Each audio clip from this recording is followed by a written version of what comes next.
કેમ છે મિત્રો? સ્વાગત છે તમારું પટેલ મોટર્સ અમરેલીમાં. હવે જેમ તમને ત્રણેય ઋતુમાં તમારી કાર પ્રોટેક્શન આપે છે, શિયાળો, ઉનાળો, ચોમાસું, એવી જ રીતે તમારે પણ ત્રણેય ઋતુમાં કારને અલગ અલગ પ્રકારની સર્વિસ કરાવવી જોઈએ. તો ચોમાસું આવી રહ્યું છે, તો ચોમાસા માટેની કંઈક થોડી ઘણી હું તમને ટિપ્સ આપીશ કે કારમાં શું શું કામ કરાવવું જોઈએ. પહેલું છે તમારે વાઇપર બ્લેડ.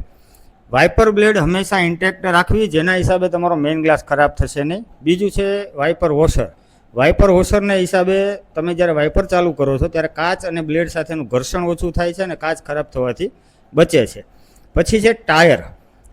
ચોમાસામાં રોડ ભીના હોવાના હિસાબે ટાયર સ્કીડ કરવાની સંભાવના વધી જાય છે, ટાયરની ગ્રીપ ઘટી જાય છે. તો એના હિસાબે આપણે ટાયરની કન્ડિશન પણ સારી યુઝ કરવી. પછી છે બ્રેકિંગ સિસ્ટમ. બ્રેકિંગ સિસ્ટમ માટે ચોમાસા પહેલાં હંમેશા એકવાર કેલિપર પિન્સ, બ્રેક પેડ, પાછળના બ્રેક શૂ, વ્હીલ સિલિન્ડર અને વ્હીલના બેરિંગ, આટલી વસ્તુ જરૂર ફરજિયાત ચેક કરાવી.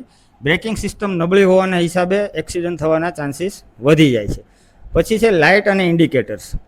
અતિશય વરસાદ હોવાને લીધે ઘણીવાર વિઝિબિલિટી ઓછી થઈ જાય છે. જો તમારી પ્રોપર લાઇટની પોઝિશનિંગ નહીં હોય અથવા પ્રોપર લાઇટનો થ્રો નહીં હોય તો તમને પણ કંઈ નહીં દેખાય અને સામેવાળાને પણ તમને જોવામાં અગવડતા ઊભી થશે. ઇન્ડિકેટર્સ એટલા માટે કે તમે કઈ બાજુ જઈ રહ્યા છો એનું અનુમાન સામેવાળાને વધારે વરસાદ હોવાને લીધે પાકે પાયે લાગશે અને એક્સિડન્ટના ભયથી તમે બચી જશો. પછી છે અંડરબોડી કોટિંગ.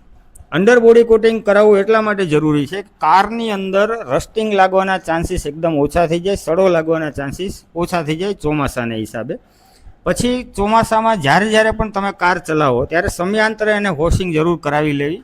એનું કારણ છે કે કારમાં નીચેના ભાગ ઉપર જે કાંઈ ડસ્ટ ને ગારો ને કદડો લાગેલો હોય તે વોશિંગ કરાવવાથી નીકળી જાય તો રસ્ટિંગના ચાન્સ પણ ઘટી જાય છે. પછી છે એસીના ડિફોગર. એસી હંમેશા ઇન્ટેક્ટ રાખવું. એસીને ઓન કરવાના હિસાબે અંદર જે કાચમાં ફોગ જામી જાય છે એ એસીથી દૂર થાય છે. એટલે એસીનો ફ્લો હંમેશા એક ફ્લો મેઇન ગ્લાસ બાજુ રાખવાનો, જેનાથી તમારી વિઝિબિલિટી સુધરી જાય છે.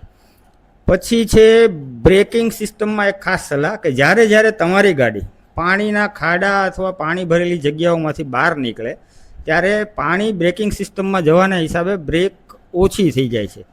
તો એના હિસાબે તમે જ્યારે પાણીમાંથી બહાર નીકળો ત્યારે 2 થી 3 વાર હળવું બ્રેકનું પેડલ લગાવો, જેના હિસાબે પાણી ત્યાંથી દૂર થાય અને બ્રેકિંગ સિસ્ટમ પાછી પૂર્વવત કાર્યવત થઈ જાય છે.